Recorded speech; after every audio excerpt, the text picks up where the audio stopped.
저는 바다가 있는 곳에서 태어나서 그곳에서 쭉 자랐습니다. 바로 이제 강원도 속초입니다.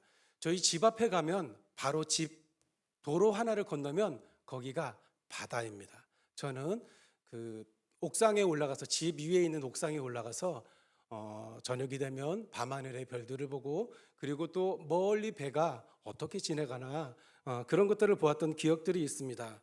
우리가 가끔 바다를 보면 바다 위를 이동하는 거대한 화물선을 볼 때가 있습니다. 이 화물선들은 그렇게 빠른 속도로 움직이지는 않습니다. 그렇지만 목표를 향하여 화물선은 꾸준히 가고 있습니다. 결국 천천히 움직이는 이 화물선이 거대한 태평양도 건너고 대서양도 건너게 됩니다. 아프리카 최남단에 희망봉이라는 곳이 있습니다. 이곳은 대서양과 인도양이 만나는 곳이기 때문에 언제나 파도가 심해서 많은 배들이 이곳을 지나가다가 침몰하기도 합니다. 그런데 이곳 이름을 희망봉이라고 하는 이유가 있습니다. 왜냐하면 이곳만 지나가면 파도가 잠잠해져서 다시 안전하게 원하는 목적지까지 갈 수 있기 때문에 그렇습니다. 바다에서 배가 가장 위험할 때가 언제일까요? 그것은 방향을 잃거나 엔진이 꺼져서 배가 표류할 때입니다. 그러다가 큰 파도를 만나거나 암초에 부딪히면 배는 침몰합니다. 우리는 오늘 하나님의 말씀을 통해서 인생의 바른 방향과 나아갈 수 있는 힘을 얻게 되기를 소원합니다. 우리는 우리가 사는 인생이 길다고 생각합니다. 그러나 인생길을 살다 보면 다간 후에 보면 우리 인생이 너무나 짧다는 것을 깨닫게 됩니다. 더 안타까운 것은 그 중에서 가장 아름다운 순간에 내가 하나님 앞에 내어놓을 것이 적다는 것입니다. 오늘 8절에 보면 8절은 이렇게 말하고 있습니다. 8절 말씀 우리 같이 읽겠습니다. 사랑하는 자들아, 주께는 하루가 천년 같고 천년이 하루 같다는 이 한 가지를 잊지 말라. 네. 외국 사람들은 한국 사람들이 가장 많이 쓰는 말이 뭐라고 생각하고 계세요? 외국인들이 들었을 때 한국 사람들이 가장 많이 쓴 단어가 있습니다. 네 글자입니다. 예, 맞습니다. 예, 빨리빨리입니다. 예, 이것은요, 우리나라 사람들 성격이 급해서 그런 것도 있지만, 우리가 일제시대나 그리고 한국 전쟁을 겪으면서 급변하는 시대를 살아가면서 그런 것 같습니다. 우리 사람들은 모두 시간의 한계를 가지고 살아가고 있습니다. 우리 사람들에게 주어진 시간은 아무리 많아도 70년, 80년, 요즘은 또 100세 시대라고 말합니다. 그러나 그 후에는 모두 다 하나님 앞으로 돌아가야 합니다. 그러나 우리가 짧은 인생을 살아야 한다는 것보다 더 슬픈 것이 있습니다. 그것이 무엇인가 하면 그 시간을 살면서 참으로 가치 있는 삶, 그리고 참으로 의미 있는 삶을 살아야 되는데 그런 것이 우리가 부족합니다. 세월이 많이 흘러 늙은 후에 우리가 자신의 삶을 되돌아볼 때 자신의 인생에서 가장 아름답고 가장 가치 있던 부분을 찾으려고 하면 기억나는 것이 적을 때가 많이 있습니다. 우리의 한평생이 긴 것 같지만 다 살고 보면 너무나 짧아서 하루가 흘러간 것처럼 느껴집니다. 오늘 성경에서는 베드로후서 3장 8절에서는 하나님 앞에서는 하루가 천년 같고 천년이 하루 같다고 말하고 있습니다. 이게 무슨 말일까요? 가장 중요한 것은 인생의 주인은, 시간의 주인은 우리가 아니라 주인공은 하나님이십니다. 하나님에게는 시간의 제한이라는 것이 없습니다. 왜냐하면 하나님은 시간을 만드신 분이시기 때문에 그렇습니다. 더 중요한 것은 하나님은 모든 사람의 삶을 평가하신다는 것입니다. 하나님은 한 개인의 삶만이 아니라 천년의 역사가 흐르는 가운데 정말 가치 있게 산 사람을 찾으십니다. 마치 우리가 긴 영화를 보거나 음악회를 감상하신 후에 그 중에서 이 영화는, 저 음악회는 이런 것이 나에게 감동이었어, 그런 것을 회상하는 것과 같습니다. 하나님은 우리 수많은 인생을 보시면서 그 중에 가장 가치 있는 인생을 찾으려고 하십니다. 심지어 하나님은 70년, 80년, 90년의 인생이 아니라 1000년의 긴 시간을 통해서 가치 있는 인생을 찾아보시지만 단 하루의 삶을 가치 있게 산 사람이 적습니다. 하나님이 우리 인간에 대하여 열심을 내시는 일은 마치 광부들이 모래에서 금을 찾는 것과 같습니다. 광부들은 몇 개 안 되는 금 조각을 찾기 위해서 어떡합니까? 수많은 돌이나 흙을 재료로 골라냅니다. 마찬가지로 하나님은 천년의 시간을 통해서 진정으로 보석과 같은 산 사람들을 지금도 찾고 계십니다. 우리는 시간을 따질 때 우리에게 주어진 시간만 생각합니다. 그러나 하나님은 가장 가치 있는 시간을 생각하십니다. 80년, 90년, 100년을 살아도 하나님 앞에서는 단 하루의 가치도 없는 형편없는 산 사람도 많이 있습니다. 그러나 그렇게 긴 세월을 살지는 못했지만 하나님 앞에서 볼 때는 몇 천 년을 기다린 것 같은 가치 있는 산 사람도 있습니다. 그러면 도대체 오늘 베드로전서 3장 8절에서 18절 말씀을 통해서 하나님이 찾으시는 가치 있는 인생을 살 수 있을까요? 가장 중요한 것은 이것입니다. 이 세상의 것으로는 우리가 아무리 노력해도 그것을 도달할 수 없습니다. 우리의 삶이 진정으로 그러면 가치 있는 삶으로 인생이 되려면 어떻게 해야 될까요? 하나님의 말씀으로 우리 자신이 변화되어야 됩니다. 그리고 하나님이 주시는 성령의 열정과 사랑으로 살아야 됩니다. 그래서 말씀으로 나 자신이 변화되는 것, 그것이 중요합니다. 우리에게 중요한 것은 하나님께서 우리에게 주신 것이 있습니다. 그것이 무엇일까요? 바로 말씀입니다. 말씀이 우리에게 있습니다. 우리가 다른 것 붙잡지 않고 나에게 있는 재물이나 내가 지금 누리고 있는 지위를 붙잡지 않고 바로 하나님께서 우리에게 주신 말씀을 붙잡고 산다면 하루를 천년같이 살 수 있습니다. 그리고 천년을 하루같이 살 수 있습니다. 즉 시간의 제약을 뛰어넘어서 영원히 가치 있는 삶을 살 수 있다는 그런 말씀입니다. 오늘 9절에 보면 또 이렇게 말하고 있습니다. 9절 우리 같이 읽겠습니다. 주의 약속은 어떤 이들이 더디다고 생각하는 것 같이 더딘 것이 아니라 오직 주께서는 너희를 대하여 오래 참으사 아무도 멸망하지 않고 다 회개하기에 이르기를 원하시느니라. 아멘. 초대교회의 많은 성도들은요 이렇게 생각했습니다. 내가 살아있는 동안에 예수님이 다시 오실 거야. 그래서 예수님이 구름을 타고 이 세상에 다시 오실 것이라고 그들은 기대하며 하루하루 살아갔습니다. 그런데 그토록 기다리던 예수님은 오시지 않았습니다.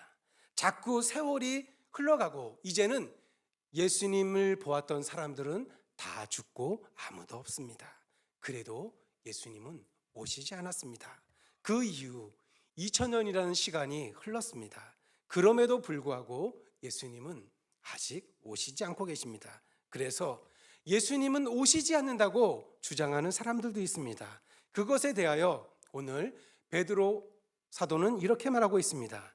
예수님께서 게을러서 늦게 오시는 것이 아니라 이 세상에 한 사람이라도 멸망하지 않고 구원을 받기 위해서 예수님께서는 기다리신다고 오늘 베드로전서를 통해서 말씀하고 있습니다. 우리의 긴 인생에서 우리가 정말 하나님 앞에서 아름답게 살 수 있는 시간은 너무나도 짧습니다. 왜냐하면 그냥 대충 보내면요 시간은 다 가버립니다. 그리고 인생의 무대에서 우리는 내려와야 됩니다. 그래서 우리가 해야 할 것이 있습니다. 나에게 지금 주어진 연령대에서 나의 나이에서 최선을 다해서 믿음 생활을 하는 것입니다. 어린이들은 어린이로서 하나님 앞에 가치 있는 믿음의 삶을 살아야 합니다. 청소년 때는 청소년으로서 하나님 앞에 살아야 할 가치 있는 삶이 있습니다. 그리고 청년은 청년으로 살아야 할 아름다운 삶이 있습니다. 또 10절에 보면 10절은 이렇게 말하고 있습니다. 10절 말씀입니다. 그러나 주의 날이 도둑같이 오리니 그날에는 하늘이 큰 소리로 떠나가고 물질이 뜨거운 불에 풀어지고 땅과 그 중에 있는 모든 일이 드러나리로다. 아멘. 도둑이 어떤 집에 들어가려고 할 때 나 언제 몇 년도 몇 월 며칠에 몇 시에 내가 갈 거니까 잘 준비하고 계세요. 그렇게 말하는 사람은 없습니다. 왜냐하면 그 집을 노리고 있다가 아무도 없는 틈을 타서 빈집에 가서 도둑질을 합니다. 그런데 주님도 다시 올 때 도둑같이 오실 것이라고 말씀하셨습니다. 그 이유는 우리의 평소의 삶을 드러내시려고 하는 것입니다. 이때는 예수님이 오실 때는 하늘이 큰 소리로 떠나갈 것이라고 말합니다. 마치 태풍이 불면 지붕이 날아갑니다. 주님이 오시면 우리 인간들을 덮고 있던 모든 지붕들이 다 날아가서 우리의 생활이 그대로 주님 앞에 노출됩니다. 하늘이 없어지니까 태양이나 달, 별 이런 것들은 모두 다 없어져 버립니다.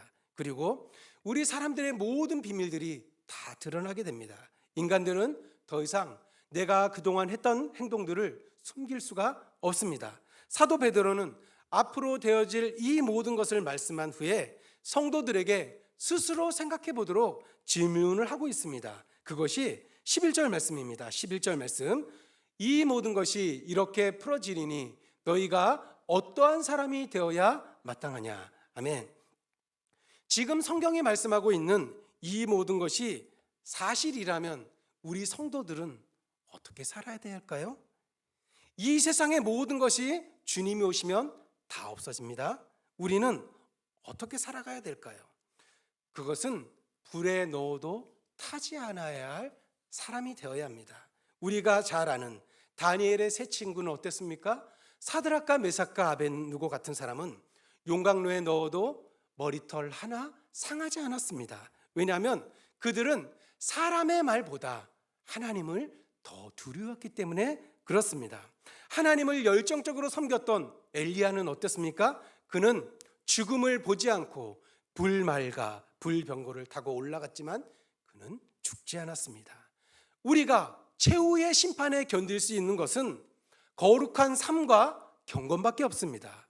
학벌, 명성, 인기, 내가 가지고 있는 재력 이런 것은요 하나님의 심판을 견디지 못합니다. 예수님은 사람의 몸만 죽이는 사람들을 두려워하지 말고 우리의 몸과 영혼을 영원한 지옥에 던지시는 하나님을 두려워하라고 우리에게 말씀하셨습니다.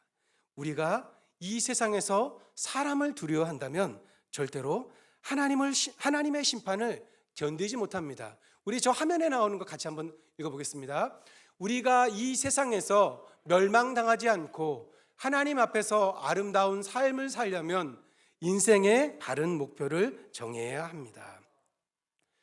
배를 예로 들자면요, 배가 바른 방향으로 나가지 않으면 자꾸 제자리에 맴돌고 있습니다. 그렇게 되면 나중에 암초를 만나거나 태풍을 만나서 그 배는 침몰할 수밖에 없습니다. 그런데 배 엔진이 튼튼합니다. 그리고 조금은 힘들지만 계속해서 바른 방향으로 가고 있으면 그 배는 안전한 목적지까지 갈 수 있습니다.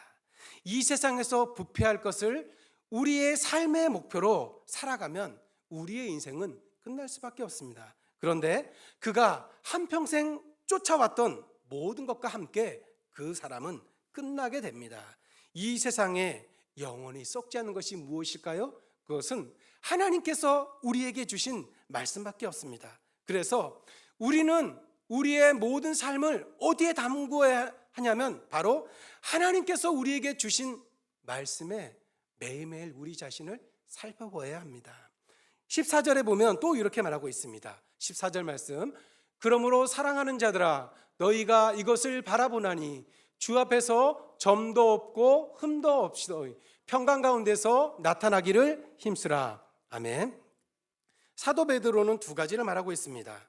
이 세상에서 다른 것이 우리의 인생의 목표가 아니라 바로 오직 주님 앞에서 점도 없고 흠도 없어야 된다는 것입니다. 여기서 말하는 이 점, 흠은 뭐냐면 우리에게 있는 도덕적인 결함을 이야기합니다. 우리가 청년기를 교회에서 신앙생활하는 것은 참 중요합니다. 왜냐하면 청년기는 열정이 끓는 시기입니다. 그래서 주위에서 보는 모든 것들이 많은 것들이 하나님으로부터 가까워지는 것보다는 오히려 우리를 죄에 더 가깝게 합니다. 그래서 청년들이 죄를 짓지 않는다는 것은 참 어렵습니다. 그럼에도 불구하고 그것을 막게 하는 것이 있는데요, 그것은 바로 신앙입니다. 청년기를 보내면서 하나님의 뜨거운 신앙의 열정을 회복하고 도덕적으로 흠이 없다면 그 청년은 아주 성공적으로 그 시기를 보낸 것입니다. 오늘 성경 말씀에서 사도 베드로는 우리가 이 세상을 살아가는 바른 태도는 이 세상에서 내가 최고의 자리에 올라가는 것이 아니라 도덕적으로 죄를 짓지 않고 큰 힘이 생기지 않더라도 하나님의 말씀을 따라 나아가는 삶이라고 말씀하고 있습니다. 그러면 어떻게 하면 이 세상에 살면서 점도 없고 흠도 없으면서 이 세상에서 적극적으로 우리가 살아갈 수 있을까요? 먼저는 우리가 하나님의 말씀을 듣고 믿음이 자라는 것을 목표로 삼아야 됩니다. 그렇게 하지 않으면 자꾸 다른 것에 견눈질합니다. 하나님의 말씀을 듣고 믿음이 자라는 것을 우리가 목표로 삼아야 됩니다. 그래서 하나님의 말씀은 좌우의 날성검과 같아서 우리의 혼과 골수를 찌르며 관절과 골수를 찌르는 그런 말씀입니다. 우리가 잠시라도 하나님의 말씀을 듣지 않으면 우리의 뇌는 어떻게 됩니까? 은혜에서 멀어지게 되면 죄가 끼어들게 됩니다. 그래서 이 세상에 대해서는 우리는 하나님이 주시는 범위 안에서 매일매일 나에게 주어진 자리에서 최선을 다해서 봉사하는 자세로 살아가야 합니다. 그러면 놀랍게도 죄가 없고 흠이 없는 가운데 우리가 이 땅을 살아가는 동안에 가치 있는 삶을 살게 됩니다. 우리는 이 세상에 대해서도 하나님께서 여러분 한 분 한 분에게 준비해 놓으신 길이 있다는 것을 믿으셔야 됩니다. 초대교회 당시에 이미 나타나고 있었던 무서운 현장 중에 하나가 바로 하나님의 은혜를 잘못 생각하는 것입니다. 구원은 행위로 받는 것이 아니라 예수 그리스도를 믿음으로 우리가 구원을 받습니다.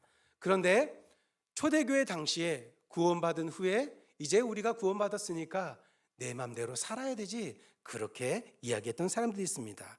한번 믿음으로 의롭다함을 얻은 사람들은 그 뒤에 자기 마음대로 살아도 지옥에 가지 않는다고 이야기한 것입니다. 이것은 사도 바울의 가르침을 오해한 것입니다. 사도 베드로는 베드로후서 3장 15절 16절을 통해서 이렇게 말하고 있습니다. 우리 15절 16절 같이 읽겠습니다.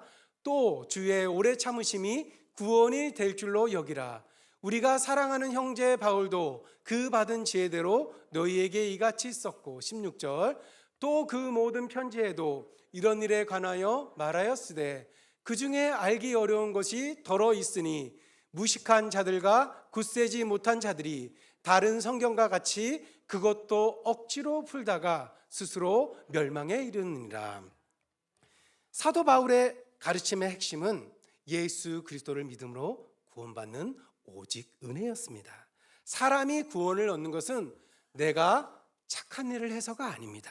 그것은 누구든지 예수 그리스도의 이름을 부르기만 하면 우리는 구원을 얻습니다. 그리고 믿음으로 의롭다함을 받은 사람은 결코 정죄함을 받지 않습니다. 이것은 사실입니다. 베드로도 이것이 복음이라고 인정했습니다. 그런데 이것을 억지로 적용해서 믿음을 무슨 면죄부로 생각한 사람들이 있습니다. 이것을 베드로는 억지로 무식한 자들이요 굳세지 못한 자들이라고 베드로후서 3장 16절을 통해서 이렇게 말하고 있습니다. 오늘 믿는 사람들 중에서 죄에 대하여 아예 신경을 쓰지 않는 분들도 있습니다. 예수님이 십자가에서 내 죄를 다 해결하셨기 때문에 죄는 신경 쓸 필요도 없고 무조건 세상에서 성공하고 축복받는 것이 하나님의 복이라고 생각하는 분들이 있습니다. 복음은요, 양면성을 가지고 있습니다. 한 측면은 하나님이 주시는 은혜, 값없는 은혜입니다. 그리고 다른 하나는 우리가 하나님의 말씀을 지켜야 할 책임입니다. 하나님의 값없는 은혜, 그리고 말씀을 지켜야 할 책임. 우리가 하나님의 말씀을 지키지 않으면서 은혜를 주장하는 것은 오늘 사도 베드로의 말처럼 우리를 스스로 속이는 것밖에 되지 않습니다. 오늘 또 17절에 베드로는 이렇게 말하고 있습니다. 17절 말씀. 그러므로 사랑하는 자들아 너희가 이것을 미리 알았은즉 무법한 자들의 미혹에 이끌려 너희 굳센 데서 떨어질까 삼가라. 우리는 구원을 받았음에도 불구하고 이 굳센 믿음에 떨어지지 않도록 매일매일 우리 자신을 살펴야 합니다. 하나님은 우리를 구원하셨지만 우리 안에 있는 모든 것을, 그러니까 육체의 정욕들은 그대로 두셨습니다. 그래서 우리는요, 안심할 수가 없고 늘 자만할 수가 없습니다. 그래서 하루하루 살아가면서 나의 욕심대로 살지 않기 위해서 우리는 어떻게 해야 됩니까? 매일매일 주님의 십자가 앞에 나와서 하나님을 의지하면서 엎드려서 기도합니다. 그래서 그것이 바로 하나님을 의지하는 것입니다. 우리의 신앙은 험한 바다를 건너는 배와 같습니다. 배는 엔진이 살아있어서 앞으로 나아가고 있으면 그 배는 쉽게 침몰하지 않습니다. 그러나 배의 엔진이 잘 가다가 꺼지면 어떻게 될까요? 왼쪽 오른쪽 아니면 앞뒤 암초에 부딪혀서 그 배는 침몰할 수밖에 없습니다. 이 한쪽의 암초는 거짓된 교리입니다. 다른 암초는 부도덕한 생활입니다. 우리는 날마다 하나님의 말씀을 붙잡고 배워야 합니다. 그래야 암초를 만나도 우리가 넉넉하게 이길 수 있습니다. 오늘 18절 말씀 또 상반절에 이렇게 말하고 있습니다. 오직 우리 주 곧 구주 예수 그리스도의 은혜와 그를 아는 지식에서 자라가라. 아멘. 예수 그리스도의 은혜와 그를 아는 지식에서 자라가는 것이 무엇일까요? 그것은 다른 것 아닙니다. 날마다 하나님의 말씀을 배우는 것입니다. 이것이 우리의 인생의 배의 엔진입니다. 우리가 하나님의 말씀을 붙잡고 가면 어떻습니까? 처음에는요, 주변 사람들이 저 어리석어, 그렇게 해서 될 것 같아 조롱하기도 합니다. 그렇지만 하나님의 말씀 안에는 엄청난 능력과 축복이 있습니다. 이것이야말로 우리의 짧은 인생을 우리가 허비하지 않는 길입니다. 절대로 우리의 남은 시간을 낭비하지 마시기 바랍니다. 오직 하나님의 말씀을 붙잡고 영원히 가치 있는 삶을 사시는 여러분들이 되시길 간절히 소원합니다. 오늘 말씀을 정리하겠습니다. 우리의 삶이 진정으로 보석같이 가치 있는 인생이 되려면 바로 하나님의 말씀으로 우리 자신이 변화해야 됩니다. 그리고 인생의 바른 목표를 정해서 사시는 여러분이 되시길 간절히 소원합니다. 함께 기도하시겠습니다. 사랑의 하나님, 우리의